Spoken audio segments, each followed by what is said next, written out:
Está começando mais um Momento Espírita. O tema de hoje trata da relação dos homens com os animais. A edição do programa é especial. Nós estamos nos estúdios da Federação Espírita Brasileira e nós vamos conversar com a professora e médica veterinária Irvênia Prada. Doutora Irvênia, seja bem-vinda ao Momento. Muito obrigada. Eu que agradeço a oportunidade. Obrigada. Bom, para abrir nossa entrevista, qual é a função dos animais dentro do cenário da Terra? Bom, eu imagino que seja compor a diversidade, né? A unidade na variedade, a variedade na unidade. Então, existe uma biodiversidade. Os animais, acho que é a função básica de todos nós, seres vivos que estamos encarnados aqui no planeta Terra, é compor essa biodiversidade. E existe uma cadeia de mútua dependência entre nós. Exatamente, existe uma cadeia de mútua dependência, existe uma relação de harmonia, né? Isso tudo é muito dinâmico, porque algumas espécies vão se extinguindo, outras vão aparecendo, né? Então, naturalmente, esse processo vai acontecendo. Mas, infelizmente, o ser humano tem apressado muito isso de maneira catastrófica, né? Bastante. E qual é a nossa responsabilidade com os animais? Assim, como devemos nos comportar diante deles? Eu acho que a nossa responsabilidade é muito grande porque a nossa espécie, engraçada, é uma das mais recentes, né? Uma espécie recentíssima, e ela está, assim, destruindo o planeta por uma total inconsequência dos seus atos, né? Como eu já sempre digo, a gente vem de um paradigma em que o bem-estar do homem era o único que se visava e ainda se recomendava a exploração da natureza em benefício do próprio ser humano. Então ele foi explorando a natureza, inclusive os animais, em seu benefício, mas de uma maneira inconsequente, porque estudos têm alertado que o planeta está desorganizado, né? O planeta estamos correndo o risco de muitas áreas sofrerem uma irreversão no seu processo de esgotamento do solo, das espécies nativas e também espécies animais e vegetais que estão sendo extintas, né? E isso dá um desequilíbrio no todo, porque o paradigma de hoje, o chamado ecológico ou biocêntrico, ele visa exatamente a harmonia de todos os seres vivos numa cadeia onde todos possam estar bem, né? Não só o ser humano, mas todos possam estar bem. Então, a responsabilidade do ser humano, que você acaba de me perguntar, é muito grande, porque nós temos que tirar o atraso, ou seja, repor aquilo que nós desequilibramos e fazer uma proposta daqui para frente de viver em equilíbrio com toda a natureza. A nossa responsabilidade é bastante grande mesmo. Doutora, como é que o Espiritismo vê aquela tese de Gaia, de que toda a Terra seria um grande organismo vivo e tudo que acontece num determinado lugar nos impactaria? Olha, a Terra, dentro da doutrina, pelo que eu posso dizer, ela é vista assim como um sistema vivo único, né? Porque, inclusive, os vários planetas que existem e que têm seres encarnados, digamos, o padrão vibratório de cada planeta ele é compatível com o padrão vibratório dos seres que estão encarnados nesse planeta, particularmente do reino hominal, né? Por exemplo, aqui na Terra, grande parte de todo esse processo vibratório em que a Terra se encontra, e infelizmente hoje nós encontramos dezenas de pontos de guerras e de conflitos em todo o planeta, né? De coisas absurdas que caracterizam uma verdadeira miséria moral da espécie humana. Então, tudo isso acaba caracterizando, digamos, a alma do planeta, né? Ou seja, o conjunto de toda a vibração de todos os seres que aqui habitam, particularmente dos seres humanos. Bom, mudando um pouco o foco da conversa, como é que a espiritualidade vê essa questão da criação de animais em cativeiro, em situações, às vezes, que violentam aquela espécie? Olha, toda vez que existe um desequilíbrio, é claro que os bons espíritos e mesmo as pessoas encarnadas que têm um padrão elevado de moralidade condenam qualquer tipo de coisa, né? No próprio Livro dos Espíritos, na parte das leis morais, nós vemos com ênfase a questão da necessidade e do abuso. Então, é claro que nós precisamos nos alimentar, não é? Não necessariamente tirando a vida dos animais, mas podemos nos alimentar dos vegetais, de produtos de origem animal, então de uma maneira equilibrada. Agora, toda vez que nós usamos violência, crueldade, descaso pelo sofrimento e pela vida dos animais, nós estamos incorrendo num comportamento adequado que certamente não é bem visto pelo plano espiritual. Há consequências para nós? Há consequências, claro. Eu ia dizendo, no livro Missionários da Luz, que eu gosto de citar, de André Luiz, o mentor Alexandre, ele está conversando com André Luiz diz assim, por que ele percebe que umas pessoas que estão ali sob o foco deles fazem preces fervorosas e não são atendidas pelo plano espiritual maior? Então Alexandre diz, olha, perceba que essas pessoas maltratam os próprios animais que estão sob a sua guarda. Tem cenas de crueldade para com eles. Então, eles criam ao redor de si mesmos, esses seres humanos, um halo vibratório denso que não permite que o plano espiritual superior possa atuar beneficamente sobre eles. Ou seja, maltratando os animais, nós acabamos não tendo nem condições vibratórias de recebermos a ajuda do plano espiritual superior, né? Então, isso tem consequências muito importantes para nós mesmos. Agora, não precisamos fazer isso também de maneira egoísta, de dizer, eu vou tratar bem os animais só para merecer a ajuda dos bons espíritos. Ou tratar melhor os animais do que os próprios companheiros reencarnatórios. Eu acho que toda coisa de afetividade, de bom senso, né, e de harmonia é uma proposta para a paz mundial, para tudo. E nós só conseguiremos esse estado quando cuidarmos também da maneira correta como devemos tratar os animais, com certeza. Bom, você comentou durante a sua resposta agora sobre a questão de comer os animais, né? E toda essa criação em confinamento visa exatamente esse fim, a alimentação dos seres humanos, né? Se nós não os comêssemos, eles não estariam confinados. Como é que a doutrina espírita vê isso? Eu volto outra vez a esse livro Missionários da Luz, Alexandre dizendo assim, que a nossa inteligência, tão fértil na aquisição de tantas novidades tecnológicas, já teria condições de encontrar suprimentos proteicos em outras fontes que não na indústria da morte. Palavras de Alexandre em Missionários da Luz, né? E tem também no livro 50 anos depois, se você se lembra, aquela personagem Célia, ela acaba se afastando do pai, ela tem uma desavença com o pai e ela sai, e ela acaba se transvestindo de elemento masculino para evitar algumas perseguições. E ela está num mosteiro. O pai depois se arrepende, vai atrás dela, encontra com ela, mas não a reconhece de pronto. E ele então diz assim, puxa, que lugar tão agradável, que jardim tão bonito, as plantas são tão vigorosas. Então ela diz, é porque aqui nós respeitamos a natureza, não matamos nunca os animais. Nos alimentamos do seu leite, e nos cobrimos com a sua lã, mas não os matamos nunca, assim como também não cortamos as árvores. Então, essa postura, essa atitude de respeito à natureza, ela permite que o homem possa se utilizar dos animais em trabalho, em companhia e até em alguns alimentos, mas dentro de um clima de respeito e de consideração à sua vida e ao seu bem-estar, né? Bom, me ocorreu perguntar para você, as plantas também sofrem quando a gente as retira da terra? Devemos imaginar que sim, né? Que devam ter algum sofrimento, sim. Então estamos todos numa interdependentes, cadeia. Né? Estamos todos interdependentes. Agora, nessa questão da alimentação, a gente chega na seguinte questão, nós temos que nos alimentar de alguma coisa, né? Ou seja, de alface, de cenoura ou de seres animais, enfim, temos que nos alimentar. Se levarmos em consideração um critério que talvez seja para nós o da consciência e da brutalidade com que a cena é vivenciada por nós seres humanos, né? Então, nesse critério, nós vamos deixar de abater bois, porcos, frangos e assim por diante, e o abate desses animais e a própria criação deles é realmente uma coisa muito difícil, né?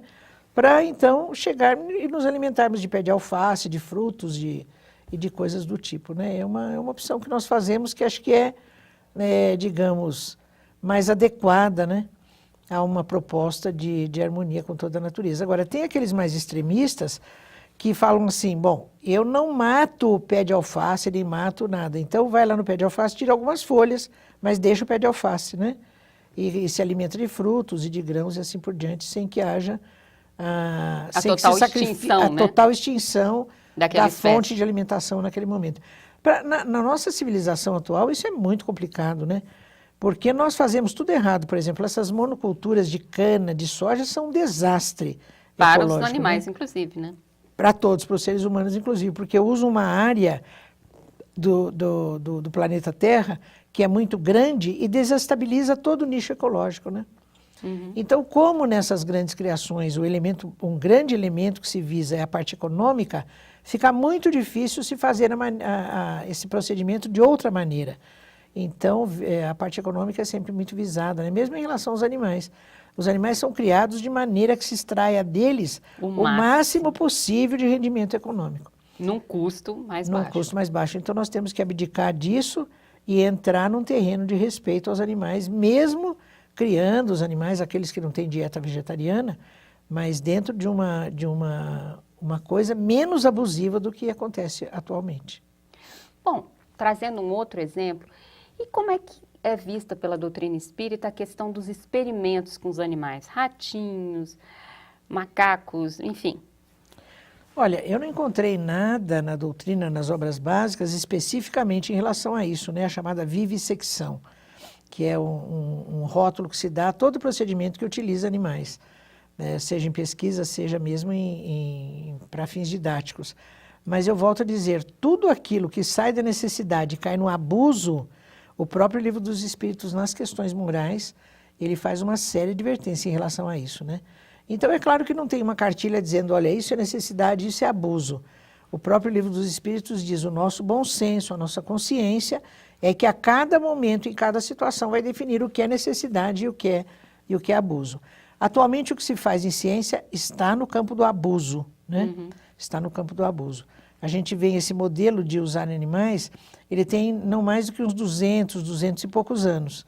Veio com Pasteur, com Magendie, principalmente com Claude Bernard. E então é assim, deu aquele modismo de utilização de animais, às vezes de maneira totalmente inadequada. Então, esse modelo de utilização de animais, hoje ele está sendo rediscutido.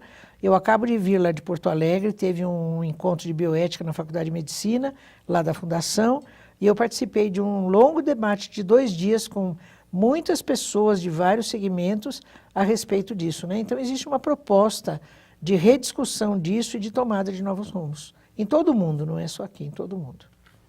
Bom, doutora, eu pergunto, já falamos dos experimentos e tal, e os esportes que usam os animais? E aí eu vou pedir para você responder após o intervalo. Pois não. Aguarde só um instante e voltamos já com mais questões da relação dos homens com os animais. E quem responde para nós é a professora e médica veterinária Ivênia Prada.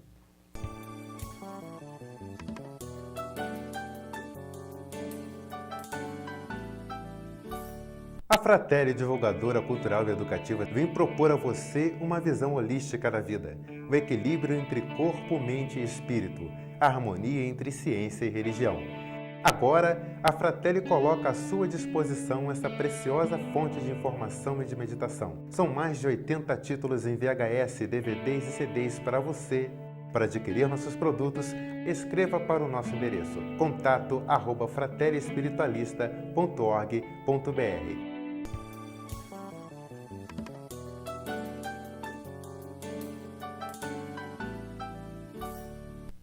Voltamos com o Momento Espírita, hoje em edição especial nos estúdios da Federação Espírita Brasileira. E nós estamos conversando com a professora e médica veterinária Ivênia Prada sobre a relação dos homens com os animais. Doutora, no bloco anterior eu perguntei à senhora, como é esta questão do uso de animais em esportes? Touradas, farra do boi, briga de galo...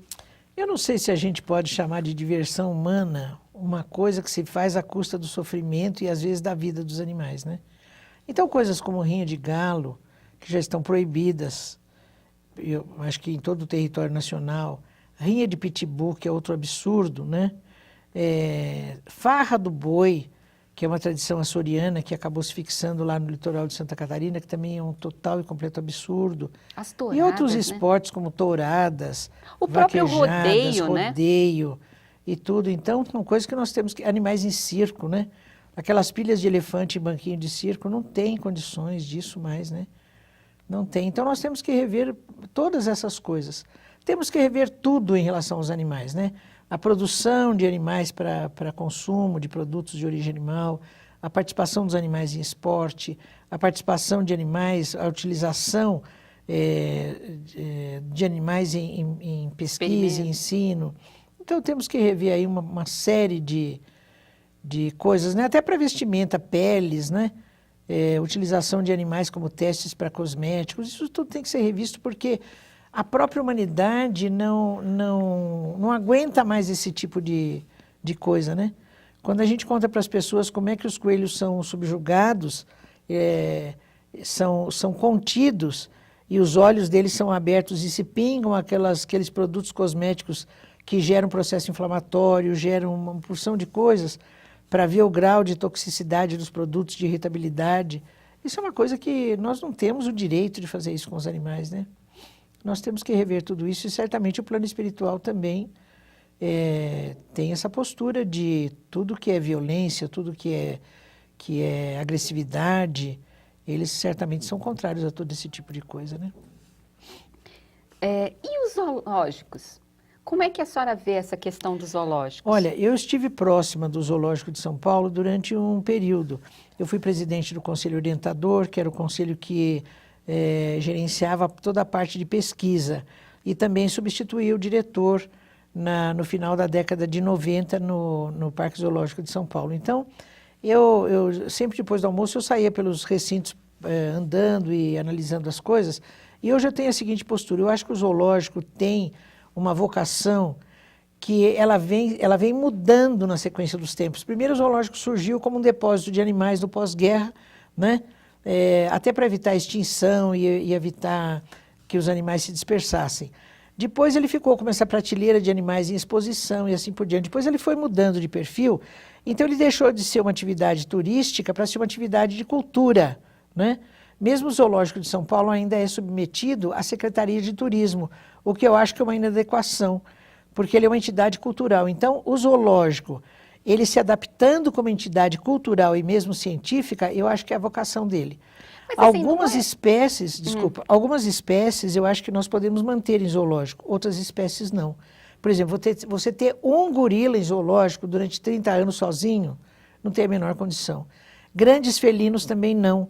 A onça brasileira, existem estudos mostrando que o macho, ele percorre na sua trajetória em busca de alimento e assim por diante, ele percorre mais de 50 quilômetros quadrados. De repente, você põe num ambiente zoológico, ele fica absolutamente contido, né?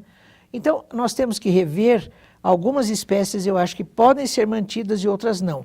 Mas o zoológico, ele é um espaço, digamos, adequado para o desenvolvimento de trabalhos de recuperação de espécies em extinção, de tratamento de animais, né, de animais silvestres. Então, eu acho que o zoológico ele tem um papel definido, mas deve ter um papel definido que tem que ser rediscutido, mas que não é mais aquele de expor animais. Em situação ruim. Claro, Bom, e a questão do abandono dos animais de estimação, né? Muitas pessoas soltam os animais, não cuidam deles. Como é que é isso? Eu tive uma notícia agora há pouco tempo, eu tive numa cidade num lugar do sul do Brasil, numa região litorânea, e é uma região turística, muito bonita, por sinal. Então as pessoas disseram, e eu fui lá exatamente me encontrar com pessoas da proteção, de ONGs protetoras de animais. Então eles disseram, um dos problemas aqui é que nas épocas de temporada é assim, a pessoa vai, compra um cachorro de raça e fica com a família ali 2 meses, 3 meses e tal. Vai embora, larga o cachorro, larga lá. Então dizem, mas é cachorro de raça, então alguém vai querer e sempre tem quem cuide, e vai embora. No outro ano, quando vem, pega outro cachorro e vai indo desse jeito, né? Então, é assim uma atitude inconsequente. Então, nós somos responsáveis pelos animais e abandoná-los é uma atitude de indignidade em relação ao ser humano, né?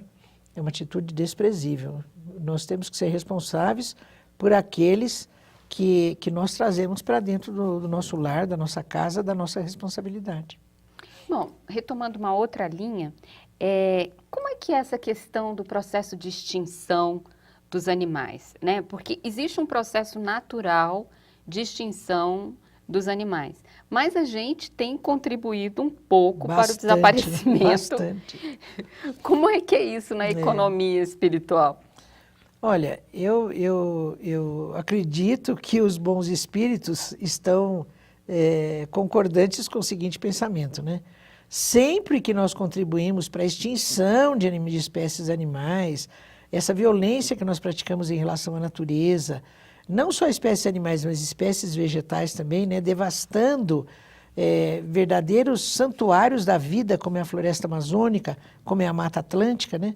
A Mata Atlântica é considerada o santuário de vida que tem mais diversidade de espécies animais. Em 500 anos, nós reduzimos a Mata Atlântica para 7% do que ela era inicialmente. Então, o plano espiritual deve ver isso com muita lástima, né?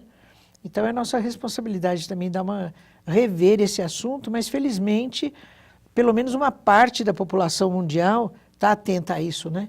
A revisão desses assuntos e a retomada de outros tipos de comportamento. Muito embora exista sempre aquela resistência muito grande, né? De segmentos aí de agronegócio e do meio acadêmico, enfim, tem todo um segmento que envolve ciência, que envolve a parte de economia e que é muito resistente a essas novas propostas, né? Mas nós temos que rever tudo isso, sim.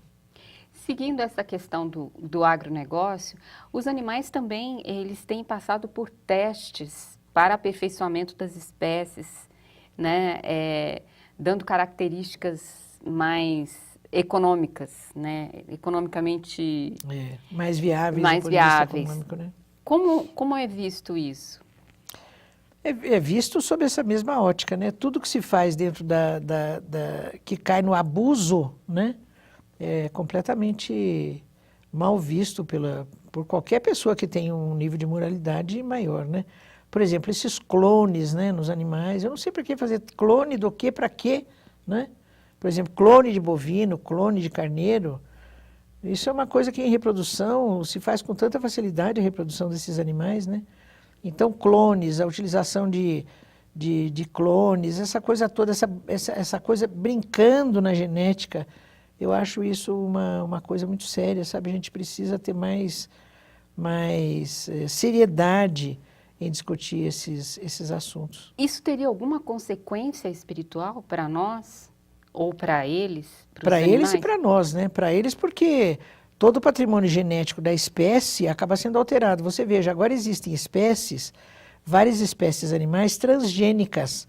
Eu vinha vindo no voo de hoje e tinha um senhor na minha frente lendo o jornal. Cabras transgênicas, né, com genes humanos, elas já estão eliminando pelo leite algum produto, algum medicamento que vai ser utilizado para tratamento de afecções humanas.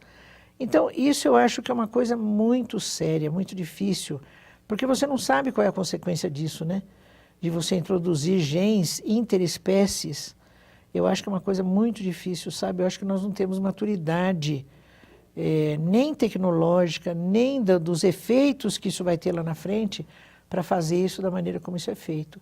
Eu acho que nós estamos numa vivência de utilitarismo e de imediatismo que nós temos que rever também. E qual seria uma atitude positiva com relação aos animais?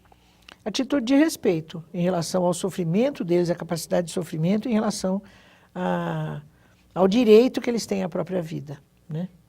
E a senhora acha que a gente vai conseguir chegar nesse patamar?